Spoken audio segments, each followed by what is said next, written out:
Welcome to Men of Abundance, the podcast for those looking to level up their lives by hanging out with some of the greatest leaders and established professionals in our community, living a life of integrity, honor, and the abundance mentality.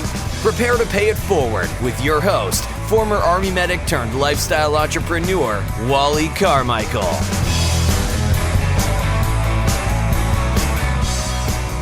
Aloha Men of Abundance. I am Wally Carmichael, your host and founder of the Men of Abundance podcast, the Pay It Forward community. If this is the first time you're tuning in to Men of Abundance, I want to welcome you, but I also want to let you know this is not the normal episode.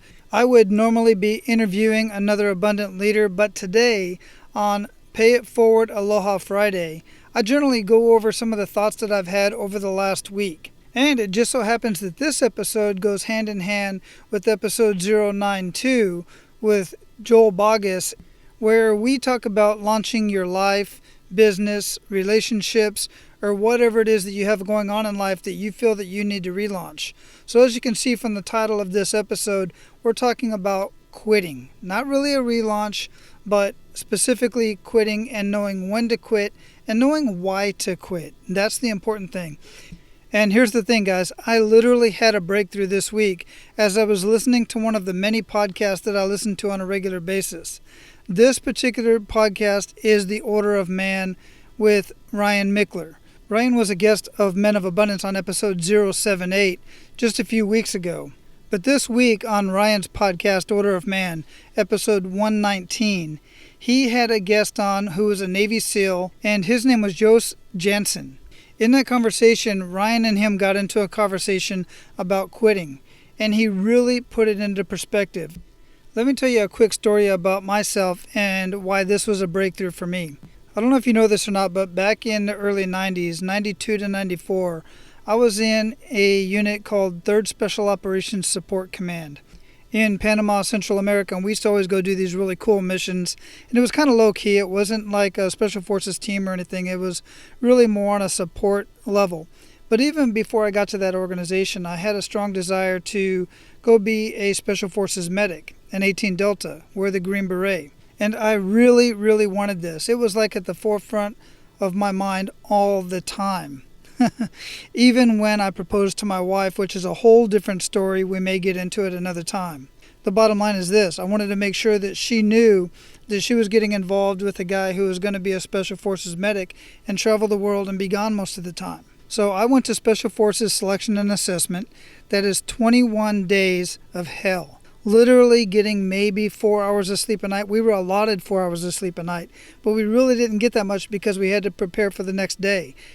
Because all day long, every day, we were on some sort of a mission, either individually or as a team. You start off with individual week, and then you graduate into team week, and the whole thing is 21 days. I'm not going to get into all of the physical activities, the thought process, the fights, the anger, the frustration. I'm not going to get into all of that right now, because that would take forever. I will, however, look for a video and post that in the show notes at menofabundance.com/093.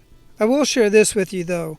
We are carrying lots of weight for the entire 21 days. Well, most of it. There's a couple times where we're just running, but most of it we are carrying at least an 80-pound ruck with a couple other sandbags and some other equipment on top of that. So we are literally beating up our bodies for 21 straight days.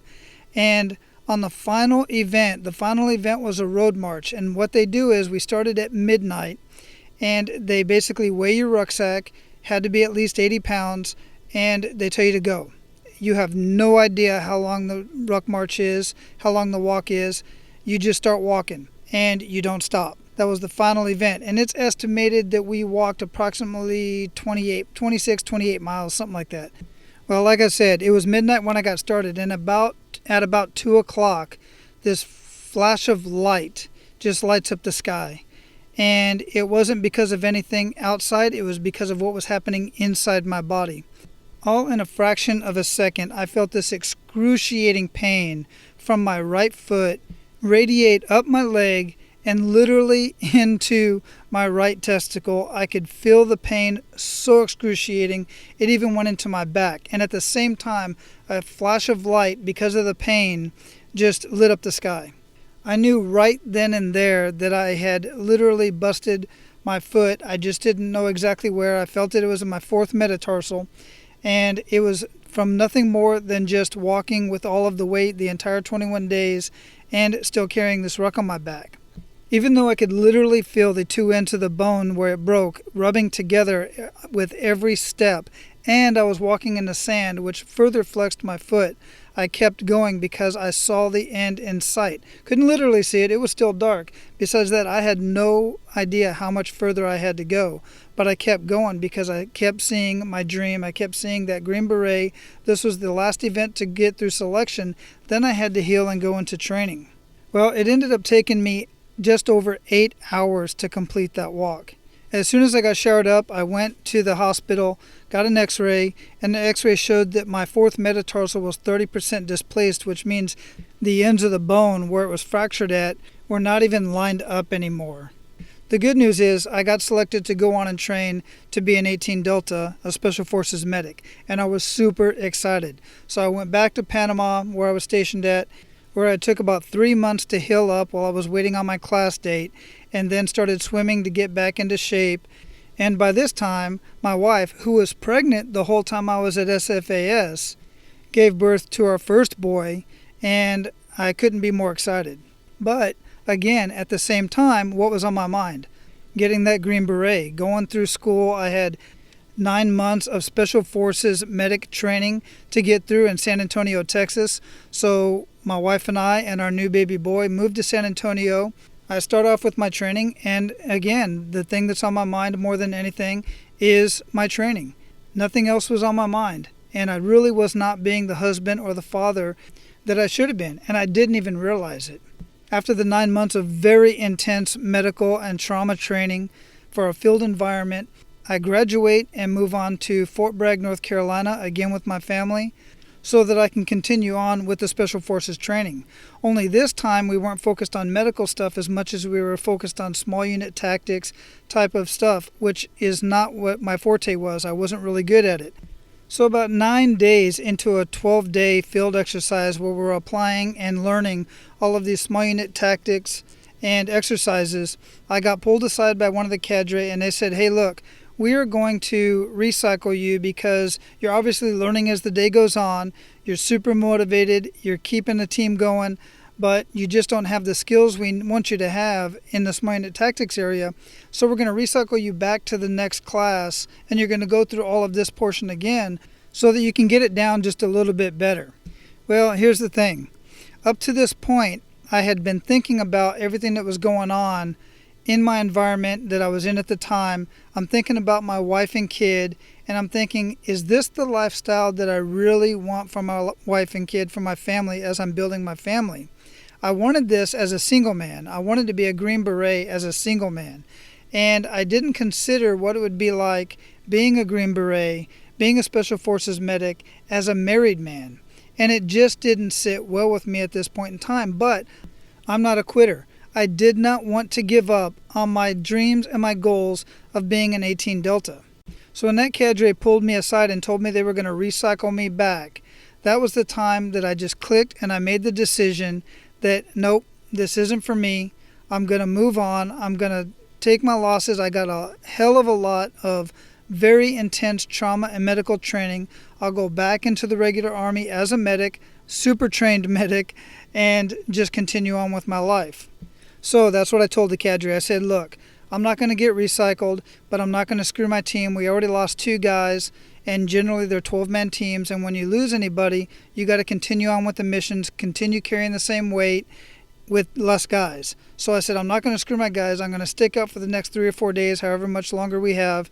And when we're done, and I'm going to go ahead and go home. He asked me if I was sure, and I looked him dead in the eyes without hesitation and said, yes, that's what I'm going to do. Now, here's where this comes into play. If you go listen to the conversation between Ryan and Joost, the Navy SEAL, in episode 119 at Order of Man, right at about the 19-minute mark, they start talking about quitting. Here's what I got out of that conversation. Most people, when they want to do something, they quit as soon as it gets difficult. They quit college as soon as the classwork is too hard. They quit something physical. They're training for a marathon, or they even start a marathon. They quit as soon as the pain starts setting in. Anything that they're doing, as soon as it gets difficult or painful, most people quit, which is not the right reason to quit. And that's not why I quit. I did not quit. I endured the pain. Remember, I walked many miles on a broken foot. And what I was going through at that point in time was not that difficult. It's just there were certain things going on that I realized around me within that community that was not resonating with what I wanted to be as a family man. It's not what I wanted my family to endure. And therefore, I made the decision for my family. I just realized that I wanted to be an 18 Delta as a single man and did not want to be an 18 Delta as a family man. I just had to make that decision. And men, I'm telling you, even telling you this right now, having this conversation with you, is still hard for me because it's been difficult for me to deal with this, quitting on something so big in my life that was such an important thing in my life. But ultimately, it turned out to be the right decision for me and for my family. That's where this kind of plays into yesterday's episode with Joel Boggess, episode 092, because I had to make a relaunch. I had to reevaluate what I was doing, where I wanted to go, and what I was going to do next. And I made that decision on the spot. It was not an easy decision to make. So where are you at? Where are you at in your life right now where you feel you need to make a relaunch? I'm not telling you to quit something. I'm telling you to hold on to it for the right reasons. All right, this has already been way more than 5 minutes. I appreciate you sticking around and listening to my story and my rambling. I hope you got something out of this. And if you did, please share it with other people. Because if you got something out of it, I'm sure others will as well. Now, go out and live your life of abundance and make sure to pay it forward.